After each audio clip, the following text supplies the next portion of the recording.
Hello, good morning, and welcome aboard to AM News. My name is Denise Apomaiji, and our very first story. As of December 2024, Ghana recorded 334,721 HIV-positive cases, with the Central Region alone accounting for 18,229 of the national figure. Sharing the data during an HIV/AIDS awareness and screening exercise at the University of Cape Coast, the Central Regional Technical Coordinator of the Ghana AIDS Commission, William Kwekuyebwa, explained that the figures include children, adolescents, and youth. He stressed that the rising numbers underline the need for intensified education, early testing, and consistent preventive practices. For the second phase of their HIV and AIDS awareness and screening, the Gender Commissioner for the National Graduate Students Association of Ghana, GRASAG, collaborated with the UCC GRASAG and SRC Women's Commissions to host the screening exercise at the University of Cape Coast. Frederica Dedozoki is the National GRASAG Gender Commissioner. So after this program, we have a lot of programs. But with the HIV/AIDS, we are not done. We have the phase 3 coming up. And then the phase 3 is targeted as our level 100 students. They are over 10,000 students. So we are looking at reaching out to them. And this is going to be done by visiting their various halls and then distributing condoms, also counseling them, and then probably more like an orientation.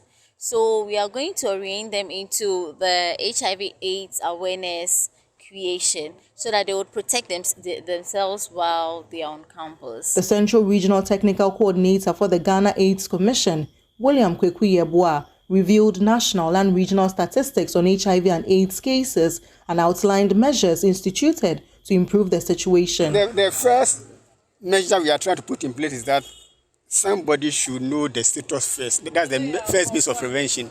If you know your status, then you can know if you are even positive. If you are positive, then you know how to go about it. If you are negative today, you know how to go about it. So you can do that through Know Your Status campaign. That is giving the people opportunity to test.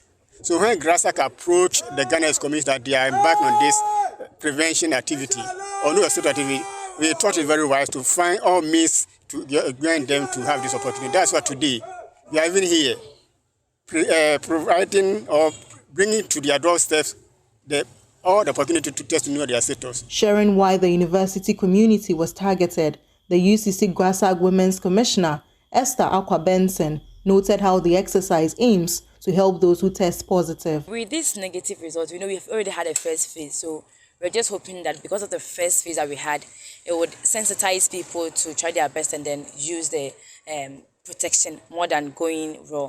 And then with this, we could see that it has had an impact on the students and the community as a whole. We've already gotten in touch with the AIDS commissioners who are around. They came together with a counselor who would give the person psychological counseling, emotional counseling. Because at the first place, the person coming in alone, the person having a fear, whatever I get to know that I have HIV, what do I do? Doesn't mean I'm living with HIV/AIDS now. But after the counseling, we'll also put you on medication that would help you control it, and then they'll be monitoring you, even because you're a student or even an indigent in the community. So we put all these things in place to also check these ones as well. From Cape Coast, Abigail Lesol Nkrumah reports for JoyNews. The Acting Director General of the Commission for TVET, Suleimana Zakaria, has announced the government's plan to strengthen technical universities through a national strategy designed to develop a modern, highly skilled workforce capable of driving Ghana's industrialization agenda. Speaking at the 22nd Congregation of the Cape Coast Technical University, Mr. Zakaria disclosed that the government has approved several infrastructure projects for the university investments he described as deliberate steps toward building a globally competitive and industry-ready generation. During the 22nd Congregation of the Cape Coast Technical University, 1,672 graduates were conferred with well-earned qualifications.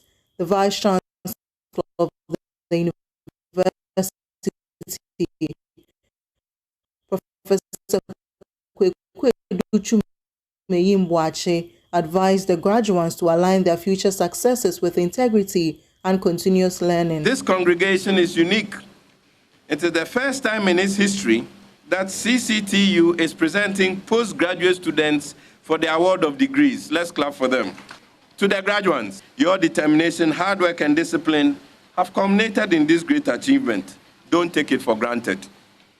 As you step into the wider world and the field of work, remember that the true measure of success does not lie in the degrees you have secured today, but rather in integrity, adaptability, and continuous learning. It is said that the graduate of the 21st century is not one who cannot read and write, but rather one who cannot learn, unlearn, and relearn. Representing the Education Minister, the Acting Director General of the Commission for TVET, Suleimana Zakaria, reaffirmed government's commitment to enhancing technical universities with national strategy. The government of Ghana, under the responsive and insightful leadership of His Excellency John Dramani Mahama, is fully committed to strengthening technical universities. Today, I want to emphasize that these commitments are not isolated events. They form part of a national strategy to build modern, skilled workforce capable of driving industrialization, job creation, and economic prosperity. Dean of the School of Graduate Studies and Research at the university, Professor Emmanuel Kwame Nabamfueje, highlighted the essence of postgraduate education. In fact, this is the backbone of what every university looks for.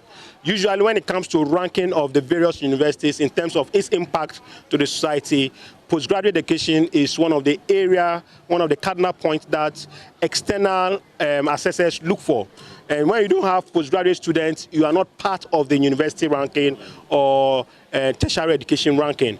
And usually, even when it comes to grants or proposals writing, they ask you how many postgraduate students have you supervised. Then if you don't have, usually for 40 years now, we have been only been training people with our national diploma. And these are not postgraduate students. And so at this particular moment, this is the maiden edition of our students that we are graduating as postgraduates. From Cape Coast, Abigail Lesol Nkrumah reports for JoyNews. Let's stay a while longer in education. The Vice-Chancellor of the University of Education, Winneba, Professor Stephen Jobson Mitchell, has endorsed the Ministry of Education's proposal to adopt Ghanaian languages as the medium of instruction at the basic school level. His endorsement comes amid heightened national debate over the policy in recent weeks. Addressing the university's 30th congregation, Professor Mitchell said UEW, Ghana's premier teacher education institution, is fully prepared to provide the expertise and training needed to ensure the successful rollout of the initiative. Speaking during the 30th congregation of the University of Education, Winneba, Chancellor of the University, Neyi Gate VII, commended security measures instituted against illegal mining and advocated for security agencies to be well-resourced. If we are to break the back of this menace permanently, the next step is urgent and unavoidable.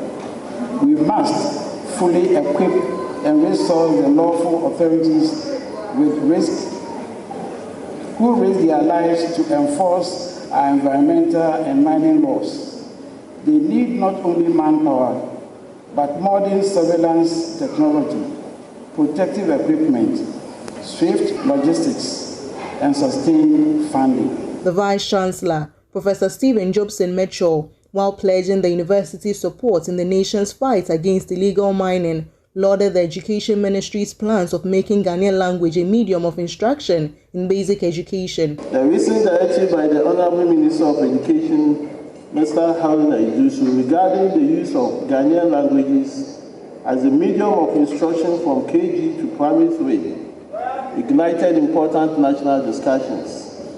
As a university with a mandate to lead teacher education in Ghana, we commend this policy move.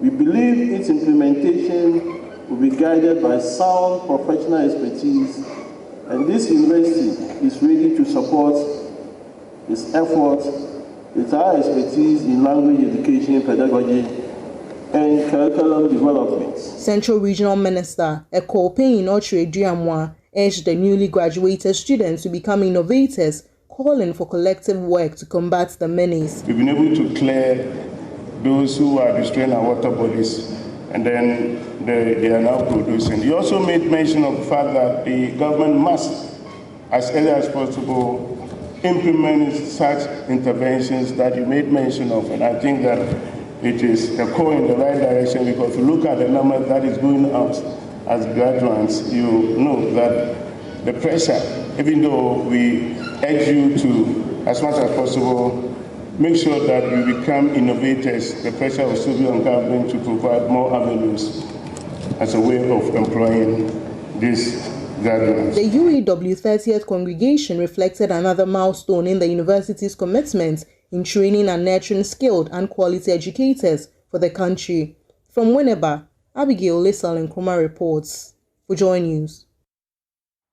Well, the Vice-Chancellor of Dr. Hilal Liman Technical University, Professor Engineer Hamida Tusaka Dramani, says in an era marked by global economic volatility, climate shocks and geopolitical tensions, national resilience depends less on military power and more on the strength of food system governance. Delivering the keynote address at the Regional Policy Dialogue on Food System Transformation, she warned that any country unable to feed itself cannot claim true sovereignty, adding that over-reliance on global commodity markets exposes states to persistent vulnerability. JoyNews' Upper West Regional correspondent Rafiq Salam was at the event and filed this report from Wa.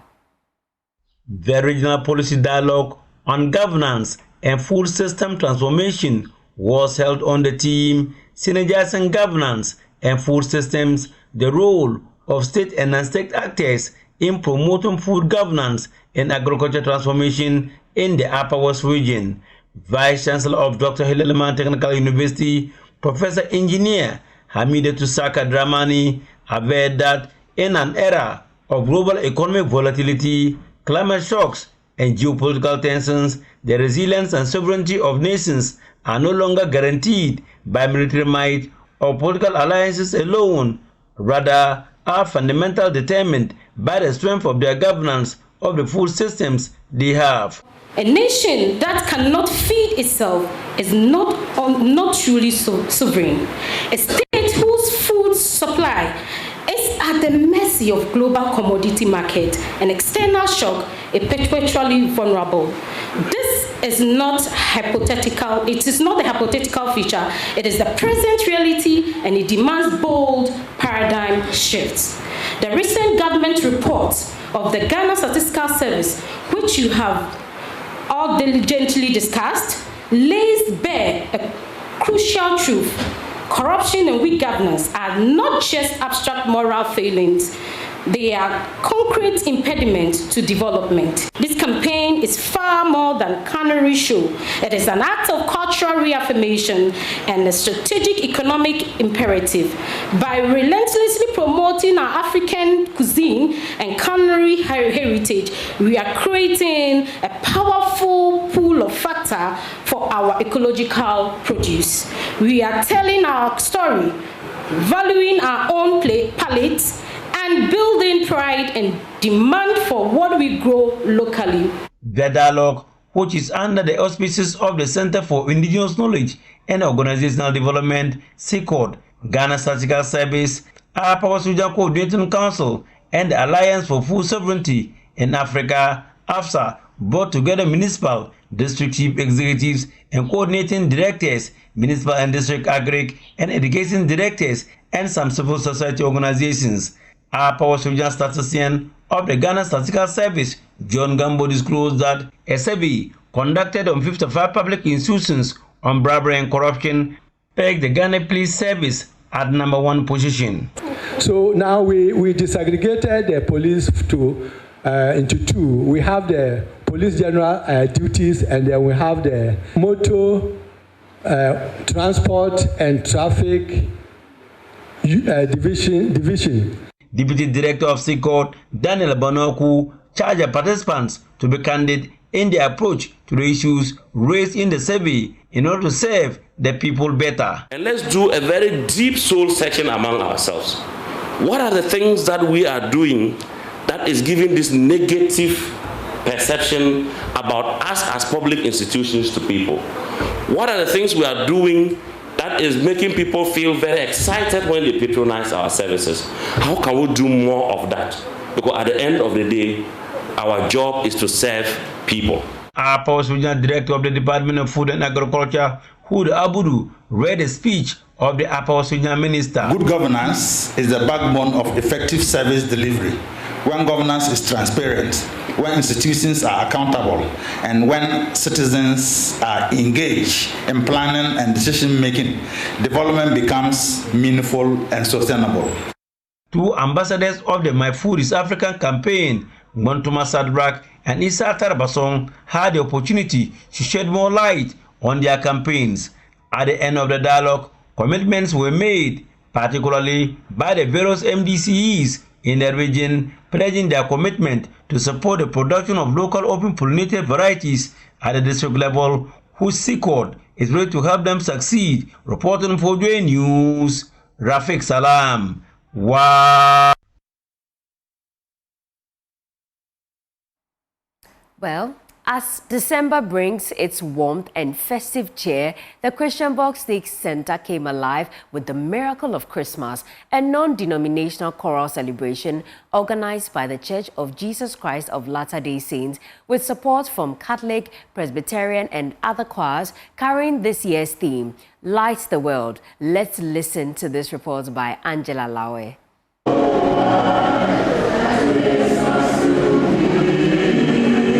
It's December, a month of joy, warmth, and festive cheer as the city begins to shimmer with the magic of the season. The air is filled with anticipation, laughter, and the promise of memorable moments that makes Christmas so special. This festive spirit was brought to life at the Christian Box Steak Center, where the Miracle of Christmas filled hearts with music, joy, and togetherness.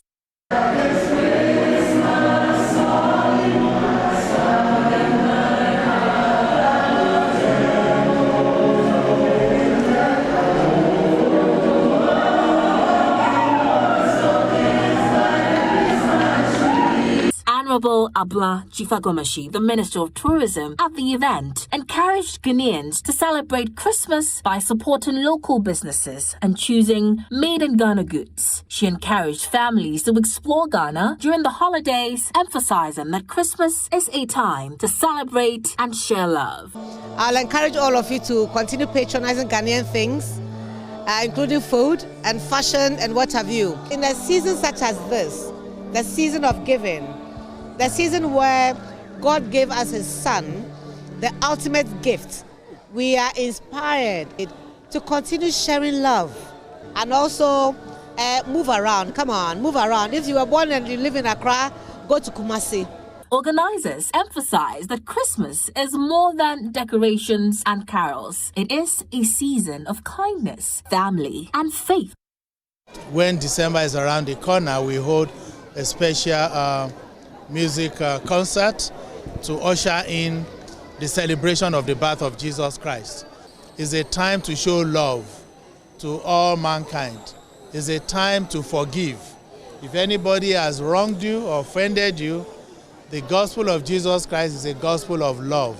For JoyNews, Angela Lawe's report read to you. Merry Christmas. It's now time for some business news. The Hunter Pele, Samuel Kujubris will bring you that after this breather.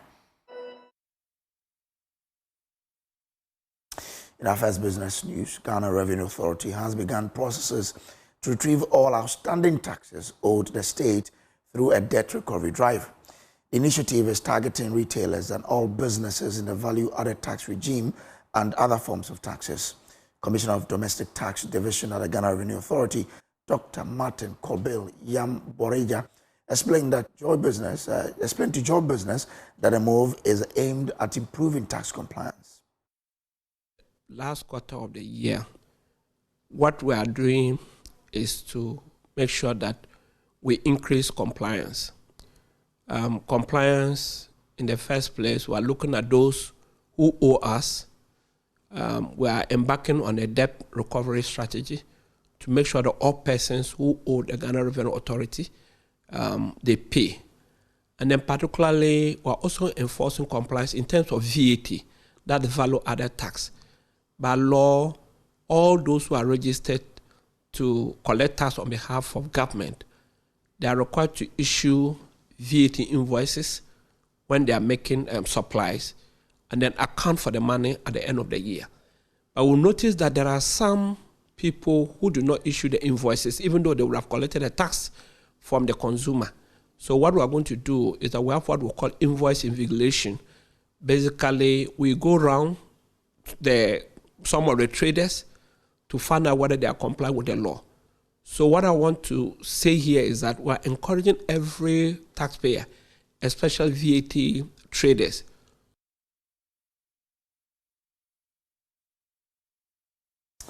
Now, the Bank of Ghana has insisted that banks in the country are capitalized and resilient as it engages them ahead of a recapitalization exercise.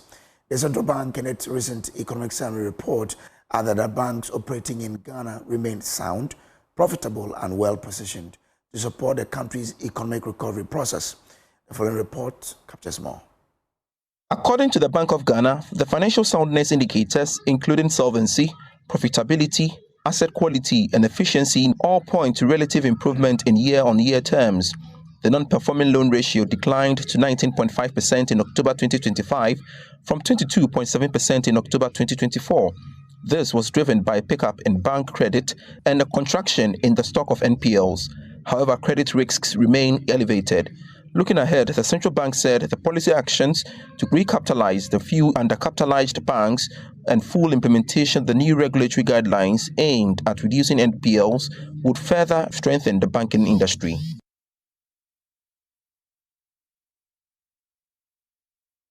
And that's all in Business Update. Back to you, Denisia. Thank you. And that's all we have for you by way of AM News. Please, if you want more news, log on to myjoyonline.com. My name is Denisia.